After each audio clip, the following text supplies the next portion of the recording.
Olivier, bonjour. Bonjour Christophe. Ça va? Très bien. Super présentation ce matin. On nous a parlé de la bolognaise. Oui, la bolognaise. Entre autres. Oui, la bolognaise qui est une originalité dans notre dispositif d'accompagnement des enseignants, puisqu'on a voulu leur montrer des espaces d'activité aménagés. Et donc on a voulu rendre hommage au traité de Bologne qui organise l'enseignement supérieur, d'où l'idée de créer un cours sur la sauce bolognaise avec des informations pour apprendre à réaliser la recette, mais également des considérations techniques pour maîtriser l'espace d'activité. Olivier, c'est quelqu'un de très méthodique. Ça rigole pas avec Olivier. La première chose qu'il a fait pour apprendre à servir Clarion Connect, c'est que tu as suivi le MOOC Ilan Carré. Non, parce qu'en fait, notre plateforme Claroline Connect, on l'a inaugurée en septembre, donc un mois avant Claroline Connect. On a eu un peu d'avance, mais par contre, j'ai partagé mon expérience de Claroline Connect avec les utilisateurs du MOOC Ilan Carré, qui étaient parfois un peu perdus. Et donc j'ai fait la roue de secours.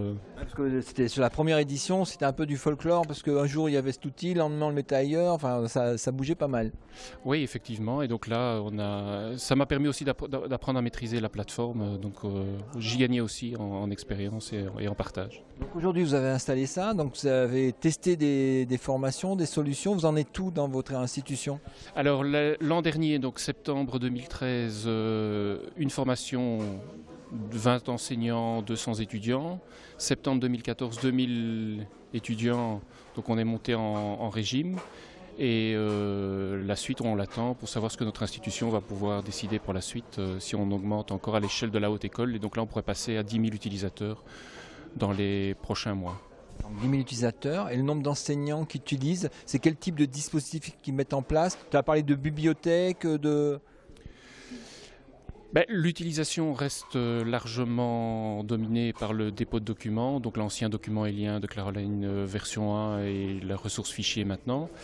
Mais grâce à différentes initiatives, notamment la sauce bolognaise et autres, on voit que petit à petit, les enseignants commencent à utiliser d'autres outils.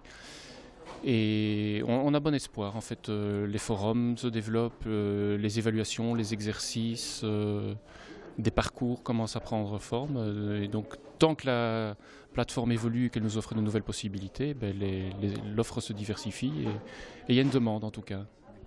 Tu avais aussi une solution sympa pour prévenir les gens de l'arrivée, pour faire du teasing, oui. Annoncer l'arrivée de la plateforme avec justement des petits clips d'une minute. Donc effectivement, on avait imaginé l'année dernière envoyer des petites bandes annonces originales, mystérieuses, avec une intrigue, annonçant l'arrivée d'un événement répondant au nom de code de CSC. Et puis une semaine après, on éclaircissait les initiales CSC qui n'étaient pas, comme je l'avais dit, Christophe Colomb, mais Claroline Connect.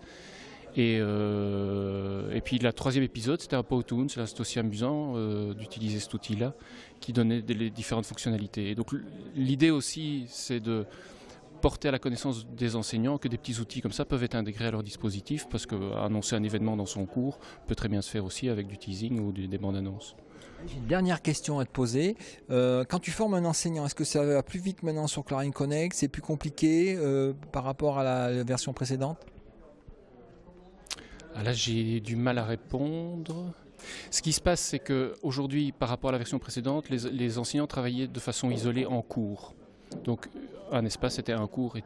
Maintenant, ils travaillent en unité d'enseignement, en unité de formation. Et donc, ils sont associés à d'autres enseignants. Et donc, il y a de l'émulation qui se produit. Et donc, on voit effectivement que notre action porte ses fruits, mais que le bouche à oreille et l'effet boule de neige se produit également entre enseignants. Donc, j'ai l'impression que ça prend mieux et plus rapidement que par le passé. Eh bien, merci Olivier. Un petit mot à rajouter ? Merci à Saint-Étienne et nous sommes prêts à continuer la collaboration avec Claroline Connect et nous attendons ces développements. Je vais te proposer, on va faire un peu de tutorat cette année pour guider justement au démarrage sur Ilan Carré, ça te dirait ? Avec plaisir. J'ai embauché un tuteur. Merci, à la prochaine. Au revoir.